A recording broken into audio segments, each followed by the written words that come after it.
Hi అండి అందరికీ. IPL 2026 సీజన్ని RCB గెలుచుకుంది.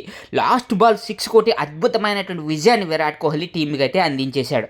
దీంతో మరి 2025-26 ట్రోఫీలకు ఛాంపియన్షిప్గా మరి ఆర్సీబీ టీంని అయితే నిలిచింది. మరి వరుసగా 8 సంవత్సరాలు కప్పు కొట్టలేక అందరి విమర్శలే అందుకున్నటువంటి టీం వరుసగా 2 సార్లు విజేతలుగా నిలిచారు. దీంతో మరి ఓటమి తర్వాత వచ్చేటువంటి విజయాలు ఏ విధంగా ఉంటాయి, ఓపిక పడితే ఏ విధంగా మనం విజయాన్ని అందుకోవచ్చు అనడానికి ఈ ఆర్సీబీ టీం ఒక ఉదాహరణ అనమాట. వరుసగా 8 సంవత్సరాలు ఎంతోమంది విమర్శలు ఆర్సీబీ ఫైనల్ దాకా వెళ్ళినా కప్పు కొట్టేది కాదు.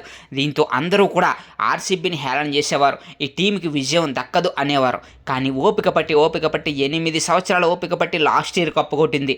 మరి అదే విజయాన్ని ఈసారి కంటిన్యూ చేసింది. దీంతో రికార్డ్ని బ్రేక్ చేసి వరుసగా 2 ఛాంపియన్షిప్ ట్రోఫీలు గెలుచుకుంది. దీంతో విరాట్ కోహ్లీ అద్భుతమైనటువంటి ఇన్నింగ్స్ ఆడి మ్యాచ్ గెలిపించడంతో రికార్డ్ని కైవసం చేసుకుంది ఆర్సీబీ.